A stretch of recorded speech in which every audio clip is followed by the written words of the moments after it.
1장 숨겨진 장소의 지도. 진해하는 행굿 교수님께 피리 레이스가 1513년에 그린 세계 지도의 기묘한 점에 대해 교수님께서 요청하신 결과가 나왔습니다. 지도 아래쪽에 남극 대륙의 퀸 모들랜드 지역의 프린세스 마사 해안과 팔머 반도를 그린 것이라는 지적이 옳은 듯합니다. 이 지도의 상세함은 1949년 스웨덴과 영국의 남극대륙조사단이 만년설 위에서 실시한 지진파 측정의 결과와 일치합니다. 그렇다면 이 지도는 퀸 모들랜드 지방이 얼음으로 뒤덮이기 이전에 작성된 것이 됩니다.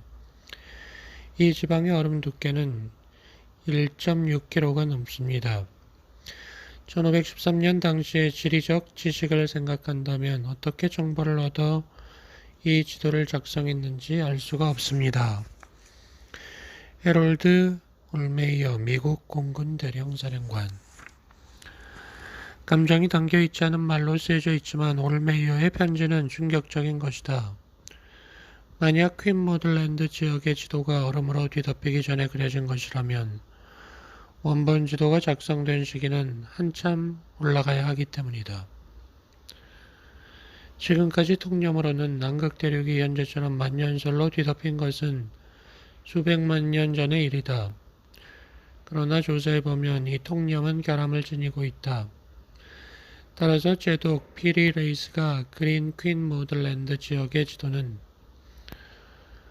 수백만 년 전의 대륙은 아닌 듯하다.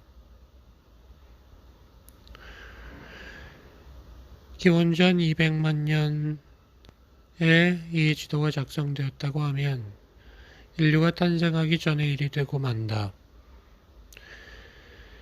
지도에 그려져 있는 퀸 모들랜드 지역과 그 부근은 오랫동안 얼음으로 뒤덮여 있지 않았다고 해야 한다. 얼음으로 덮이기 시작한 것은 6,000년 전이다. 이 일에 대해서는 다음 장에서 다루겠다. 그렇다고 해도 지도 작성은 복잡한 일이므로 6,000년 전에 누가 이런 일을 했겠는가? 고대의 자료. 이 의문을 풀기 전에 역사적으로, 지리적으로 기본적인 사실을 확인하자. 1. 피리 레이스의 지도는 날조된 것이 아닌 진본이다. 1513년에 콘스탄티노플에서 작성되었다. 2. 이 지도는 아프리카 서해안, 남아프리카 동해안, 남극 대륙의 북해안을 망라한다. 3. 당시 피리 레이스는 남극 대륙의 북해안에 관해서 탐험대로부터 정보를 얻을 수 없었다. 남극 대륙이 발견된 것은 1818년이다. 그때는 피리 레이스가 지도를 그리고 나서 300년 후이다. 지도에 그려진 얼음으로 뒤덮이지 않은 퀸 모들랜드 지역의 해안은 수수께끼다. 지질학적 증거에 따르면 얼음이 없는 상태에서 이 지역을 조사하는 것은 기원전 4,000년 전에나 가능했기 때문이다. 5. 이런 조사가 가능한 최초 시기를 정확하게 밝힐 수는 없다. 그러나 퀸 모들랜드 지역의 해안은 만년설로 덮이기까지 적어도 9,000년 동안은 빙결되지 않았던 것이다. 6. 빙결하지 않았던 기원전 약 13,000년부터 기원전 4,000년 사이에 연안을 조사할 수 있었거나 조사할 필요가 있었던 문명의 존재는 역사에 없다. 다시 말해 1818년까지 발견되지 않은 대륙이 그려져 있는 것도 이 피리 레이스의 1513년 지도에 수수께끼지만 누가 6,000년 전에 얼지 않은 대륙의 대륙 연안을 그렸는가 하는 것도 수수께끼이다. 이것을 어떻게 설명해야 하는가? 피리 레이스는 이 의문에 대한 대답을 써놓았다. 기록에 의하면 그는 지형을 조사해서 지도를 작성한 게 아니었다. 단순한 편집자로서 많은 지도를 보고 그렸다.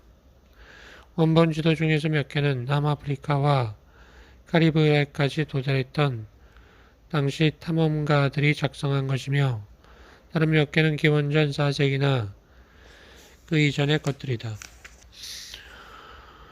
오래전 지도를 누가 작성했는가에 대해서는 적지 않았다. 그러나 1963년에 햄굿이 이 문제에 대해서 새로우면서 시사적 견해를 발표한다. 햄굿의 견해에 의하면 편집된 지도와 원본 지도는 알렉산드리아 도서관에서 콘스탄티노플을 비롯한 학술 중심지로 송부되었다. 그러다가 1204년에 베네치아인으로 구성된 4차 십자군에 의해 콘스탄티노플이 함락되었고 그때 지도가 유럽의 탐험가나 선원의 손에 넘어갔다는 것이다. 햄굿의 과학적인 연구에 대해서는 알버트 아인슈타인이 열렬히 지지했고 그 미국 지리협회의 존 라이트 회장이 햄굿의 가설은 조사가 필요하다는 경종을 울리고 있다라는 말로 인정했음에도 고대 지도에 대한 더 이상의 과학적 연구는 이루어지지 않았다. 햄굿은 인류 문명의 시원에 대해서 공헌을 한 공로로 갈채받아야 했지만 죽을 때까지 동시대학자들로부터 냉대받았다. 시대를 앞서간 사람 찰스 햄굿은 미국 뉴햄프셔주에 있는 킨 대학에서 역사학을 가르쳤다. 고대 역사학자도 아니었지만 후대 사람들은 그를 세계 역사의 기초를 뒤집고 세계 지리의 많은 정서를 바꾼 사람으로 기억한다. 아인슈타인은 햄굿의 위대함을 이해한 첫 번째 사람이다. 1953년 햄굿이 출판한 책에 그는 서문을 써주었다. 햄굿이 1953년 책에서 주장한 학설은 세계적 지질학 이론이다. 이 이론은 왜 남극 대륙의 대부분이 기원전 4000년까지 얼음으로 뒤덮여 있지 않았는가와 같은 지구과학의 많은 변칙성에 대하여 해설하고 있다. 1. 남극 대륙이 계속 얼음으로 뒤덮여 있었던 것은 아니다. 2. 당시에 남극 대륙이 따뜻했던 이유는 현재보다 3000km 북방에 있었기 때문이다. 즉 당시의 남극 대륙은 남극권 밖에 있었다. 3. 대륙이 현재의 남극권 내로 이동한 것은 지각이동이라는 현상이 일어났기 때문이다. 4. 지각이동에 의해 남극 대륙이 남쪽으로 이동해가는 동안 대륙은 차가워졌다. 수천 년 동안 만년설이 형성되고 확대되면서 지금의 모습이 되었다. 이 학설을 뒷받침해주는 많은 증거에 대해서는 이 책 8장에서 다루겠다. 보수적 지리학자들은 햄굿의 주장을 수용하기를 거절했다. 가장 중요한 것은 지각이동이라는 현상을 일으키는 강력한 힘이 어떻게 생겼느냐는 것이다. 이 점에 관해서는 아인슈타인이 설명을 해주었다. 극직권에서는 얼음이 계속 퇴적하는데 언제나 고르게 퇴적하는 것은 아니다. 지구는 회전함으로 불균등하게 퇴적된 얼음에 영향을 미치는 원심력 운동이 발생해서 그것이 지구의 딱딱한 지각에 전달된다. 증대되는 원심력 운동은 어느 지점에 도달하면 지구의 내부는 그대로 두고 지각만을 움직이게 한다. 라고 썼다. 피리 레이스의 지도는 지구의 지각이 돌연 남쪽으로 미끄러졌기 때문에 그때까지 얼음이 아니었던 남극 대륙의 일부가 얼음으로 덮이게 되었다는 이론을 뒷받침하는 증거를 내포한다. 또 이 지도는 기원전 4000년 전에 작성되었으므로 이 지도가 시사하는 인류 문명의 역사는 놀라운 것이다. 왜냐하면 기원전 4000년 전에는 문명이 존재하지 않았다는 것이 현재의 정설이기 때문이다. 현재의 학계의 정설은 다음과 같다. 문명이 처음 생긴 곳은 중동의 초승달 지대이다. 문명의 발달은 기원전 4000년 후에 시작되었으며 이 시기에 세계에서 가장 오래된 수메르 문명, 이집트 문명이 등장하여 기원전 3000년경에 전성기에 도달했다. 그때 인더스 문명과 중국 문명이 시작됐다. 그로부터 1500 연 정도 후에 각지에서 문명이 동시 발전했는데 아메리카 대륙에서는 독자적으로 발전했다. 아시아, 아프리카, 유럽 등의 구대륙에서는 기원전 3000년경부터 문명이 복잡해졌으며 생산성이 고양되었다. 그 결과 모든 고대 문명은 현재의 우리 문명과 비교할 때 원시적이다. 그러나 피리 레이스의 지도를 증거로 한다면 이것은 수정돼야 한다. 피리 레이스는 당시 유명한 사람이었고 역사적으로도 확고한 존재이다. 오스만 투르크 제국의 해군 제독으로서 16세기 중반에 해전에서 승리를 거두었다. 또 당시에 지리 전문가로 인정받았고 항해술에 대해 유명한 책인 까따비 바리에를 저술하기도 했다. 이 책은 4개 해와 지중해의 해양과 해협에 대하여 상세히 설명한다. 그러나 상사의 책략에 빠져 참수당했다. 피리 레이스가 1513년에 베낀 지도의 원본은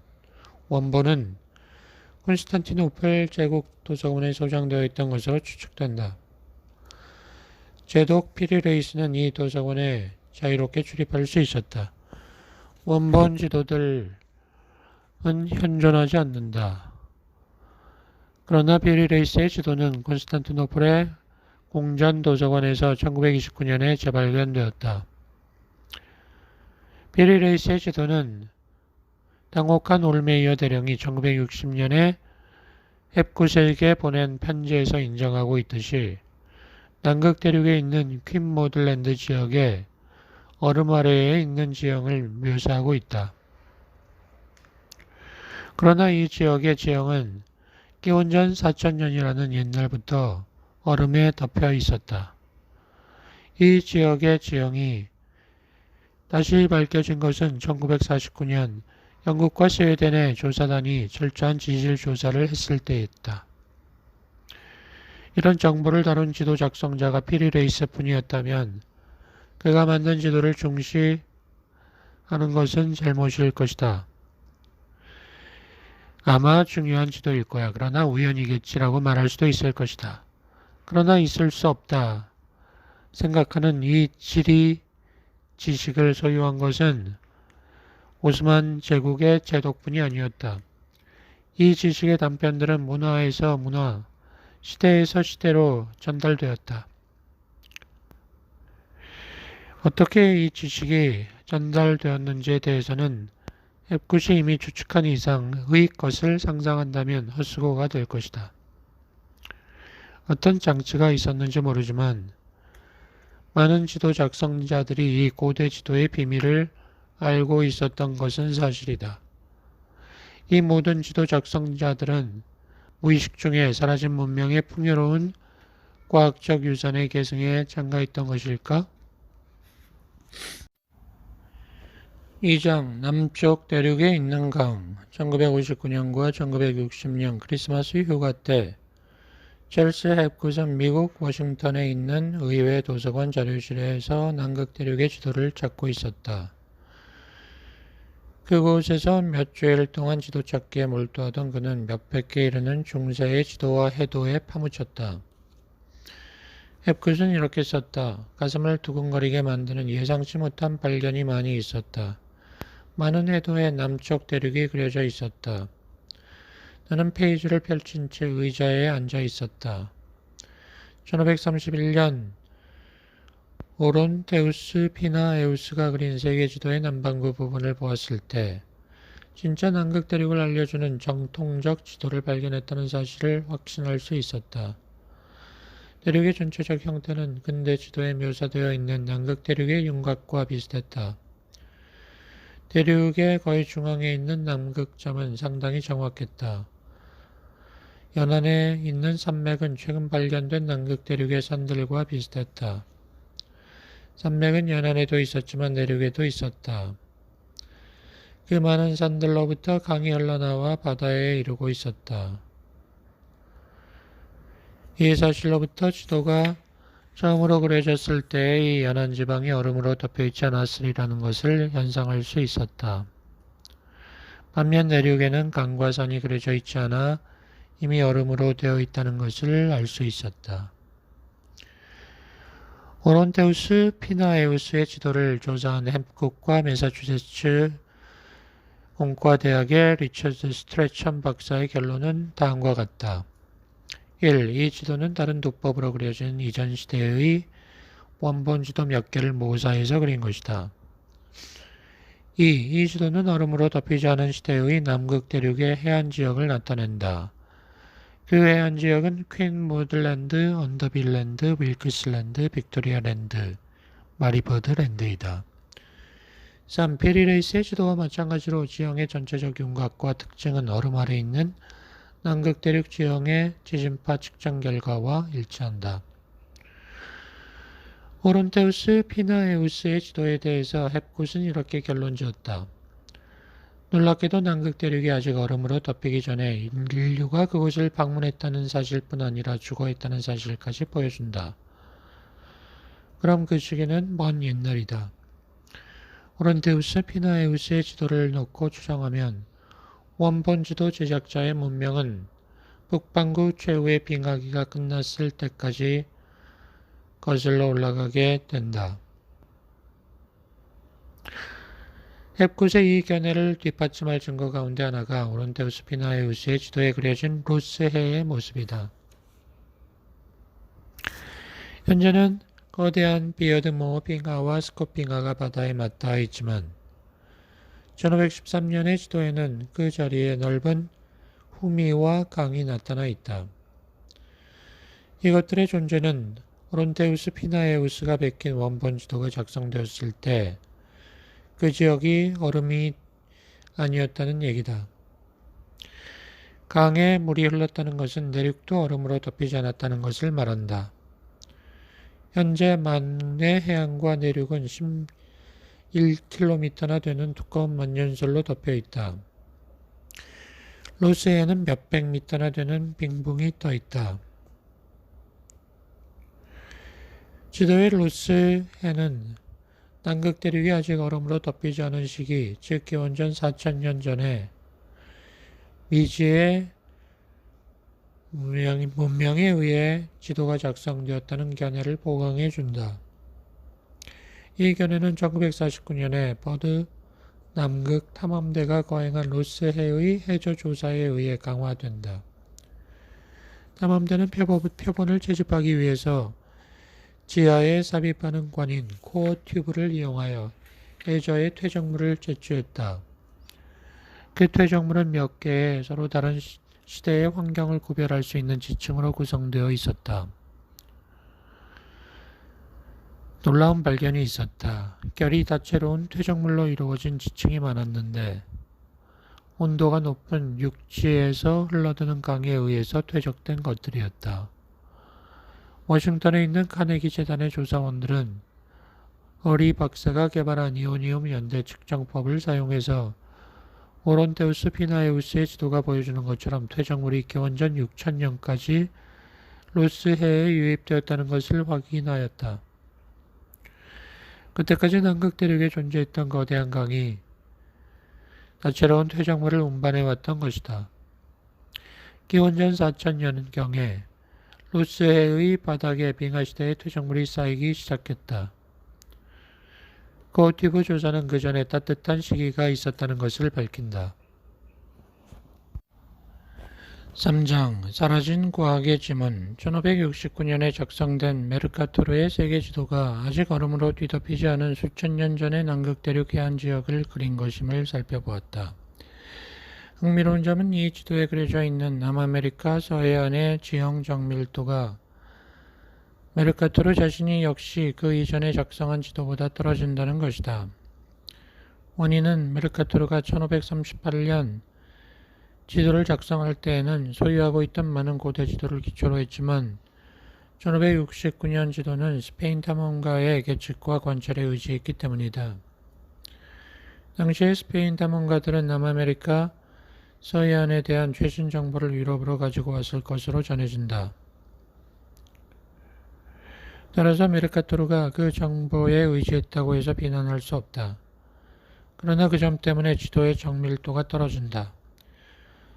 1569년은 아직 경도 측정 장치가 발명되지 않았을 때인데 메르카토르의 1538년 지도의 기초가 된 고대 지도는 작성 시에 경도 측정 장치가 사용된 것으로 보인다. 경도는 본초 좌우선으로부터의 동서의 거리로 정의된다. 현재 국제적으로 인정되고 있는 본초 좌우선은 북극점에서 남극점을 연결하는 가공의 선으로서 런던의 그린위치 천문대 위를 지나간다. 그래서 그린위치의 경도가 0도이며 뉴욕은 서경 74도, 오스트레일리아의 캔버라는 동경 150도 위치에 존재하게 된다. 어떻게 지구 표면의 어떤 한 점을 정확하게 보여줄 수 있는가 등의 경도에 관한 설명도 상세히 할 수 있을 것이다. 그러나 문제가 되는 것은 기술적으로 상세한 설명이 아니다. 경도의 지식을 인류가 어떻게 얻어왔는가라는 역사적 사실이다. 가장 중요한 것은 18세기에 획기적 발견이 있기 전까지는 지도 제작자와 항해사가 경도를 알 수 있는 방법이 없었다는 것이다. 사람들은 위치를 추측했지만 대개의 경우 몇백 킬로미터 차이가 났다. 정확히 측정할 장치가 없었기 때문이다. 적도의 남과 북의 위치를 측정하는 것은 어렵지 않았다. 간단한 장치를 이용하여 태양과 별의 각도를 알면 되었기 때문이다. 그러나 경도를 재는 것은 위치와 시간 모두를 측정할 필요가 있었으므로 더욱 정밀한 장치가 필요했다. 18세기 초반부터 해상 운송이 증가하면서 빨리 장치를 발명해야 한다는 분위기가 있었다. 당시 경도 측정은 항해자들의 생명을 보호하는 것을 위해서 필수라고 여겨졌다. 그러나 정확한 측정이 불가능했다. 신문은 경도의 발견이라는 말을 빈정거리고 있었다. 특히 필요했던 것은 정확한 시계의 발명이었다. 배로 오랜 항해를 하는 동안 추위 습기를 건뎌내고 정확하게 시간을 알려줄 시계가 필요했다. 뉴턴은 1714년에 그런 시계는 제조되지 않았다라고 보고했다. 17세기부터 18세기까지 사용된 기계는 조잡했다. 15분의 오차가 하루에 생겼다. 그러나 항해에 사용할 크로노미터에 허용되는 오차는 몇 년에 그 정도여야 했다.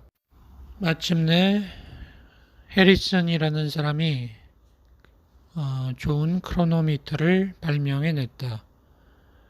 1770년대에 해리슨의 크로노미터가 일반화되기까지 정교한 크로노미터는 존재하지 않았다.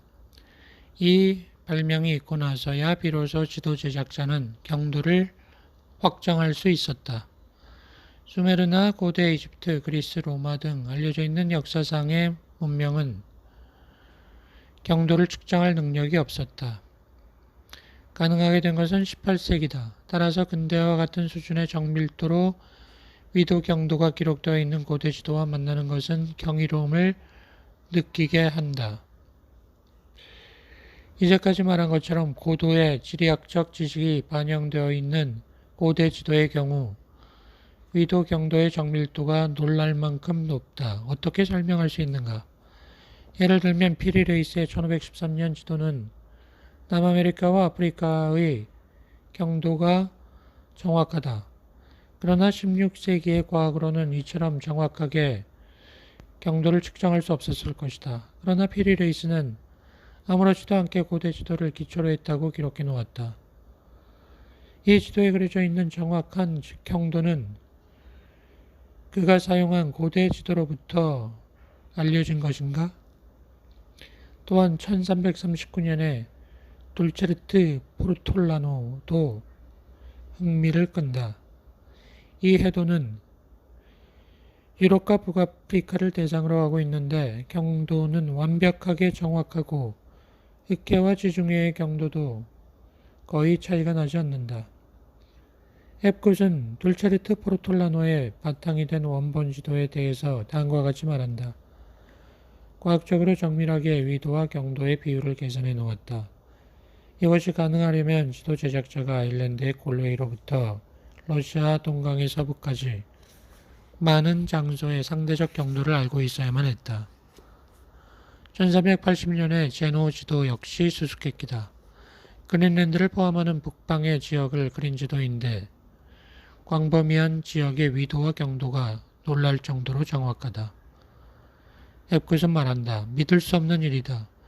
14세기 사람들이 이 지역의 위도를 정확하게 안다는 건 불가능한 일인데 경도까지 정확하다. 당연한 사실들을 되새겨 보아야 한다. 지구는 둥글다는 점이다. 지구의 지형을 표현할 수 있는 것은 구체뿐이다. 구체인 지구를 평평한 종이에 옮기면 어떻게 해도 지형이 일그러지게 된다. 그래서 복잡한 구조의 수학적 장치인 지도 투영 장치를 사용해서 평평한 종이의 지도를 그리게 된다. 투영 도법에는 여러 가지가 있다. 메르카토르 도법은 오늘날에도 지도 작성 시에 사용되고 있어 쉽게 찾아볼 수 있다. 그 외에도 방위도법, 평사도법, 심사도법, 점거방위도법 등이 있는데 더 이상 다루진 않겠다. 중요한 것은 이 뛰어난 도법들에 고대에는 존재하지 않았다고 생각되는 고도의 수학이 사용되었다는 점이다. 헵굿은 소유하고 있던 고대 지도를 매사추세츠 대학의 리처드 스트레천 교수에게 보내 분석을 의뢰했다. 결론은 명백했다. 그러나 태고의 원본 지도를 그리기 위해서 어느 정도의 수학적 엄밀함이 필요했는지를 알기 위해서였다. 1965년 4월 18일에 스트레천 교수로부터 답신이 왔다. 매우 높은 수준의 수학이 사용되었다고 한다. 몇 개의 지도에는 메르카토르 시대보다 훨씬 전이면서도 메르카토르 도법과 같은 도법이 사용되었다고 한다. 이 도법은 위도를 확대하는 작업을 포함하고 있으며 그 복잡함으로부터 추측하건대 삼각좌표 변환법이 사용되었을 것이라고 한다. 고대의 지도 제작자는 뛰어난 수학자이기도 했다라는 결론이 나온다. 그 근거는 다음과 같다. 1. 대륙의 위치를 결정하기 위해서는 기하학적인 삼각 측량을 실행할 필요가 있다. 막대한 거리일 경우에는 지도의 공면을 고려해서 수정이 필요한데 그 작업에는 구형삼각법에 대한 지식이 필요하다. 2. 대륙 사이의 상호 위치를 결정하기 위해서는 지구의 구체에 대한 이해와 구형삼각법에 대한 지식이 필요하다. 3. 이 지식 및 정밀한 위치 측정 장치를 가진 문화는 당연히 그 수학 기술을 이용해서 지도와 해도를 작성할 수 있다. 스트레천 교수가 받은 인상은 몇 세대에 걸쳐 모사된 고대 지도들이 태고의 고도의 기술이 발달한 신비로운 문명에 의해서 제작되었다는 것이다. 헵굿이 지도의 검사를 의뢰한 미국 공군의 조사 담당관도 이와 같은 생각을 가지고 있었다. 웨스트오버 공군기지 제8정찰기술비행대대 지도작성부의 로렌초 버로우스 부장은 오론테우스 피나에우스의 지도를 엄밀하게 연구했다. 그리고 이 지도의 원본 지도 가운데 몇 개는 현재의 하트형 도법과 비슷한 도법으로 그려졌다고 결론 내렸다. 헵굿은 또 중요한 것을 발견했다. 그것은 중국 지도로서 돌 기둥에 그려져 있던 지도를 1137년에 베낀 것이다. 이 지도도 다른 것과 마찬가지로 경도에 관한 정밀도가 뛰어난 정보를 바탕으로 작성되었으며 역시 바둑판 형태의 눈금선에 그려져 있고 구형삼각법을 사용해 작성되었다. 이 지도는 유럽과 중동의 지도와 차이가 없는데 그 이유를 그 지도들의 원산지가 같다는 것으로밖에 설명할 수 없다. 여기서 사라진 문명의 과학적 지식의 단편을 다시 만나는 듯하다. 사라진 문명은 어떤 면에서는 적어도 우리의 문명과 같은 수준에 도달했다. 당시의 지도 작성자들은 지구 전체를 지도에 나타냈으며 지금과 같은 수준의 기술을 가지고 비슷한 방법을 사용했다. 중국 지도는 새로운 문제를 제기한다. 그것은 전 세계에 걸쳐 사라진 문명의 유산이 계승되어 왔다는 점이다. 그 유산에는 단순히 세련된 지리학적 지식만 있는 게 아닐 것이다. 유사 이전에 페루에 턱수염을 기른 이방인이 나타나 건설했다는 문명도 그 유산의 일부일까? 페루에서는 지구의 대변동이 있고 난 후에 암흑시대에 비라코체라 불리는 수수께끼로 가득 찬 턱수염을 기른 이방인이 바다를 건너 찾아와 문명을 부활시켰다고 한다.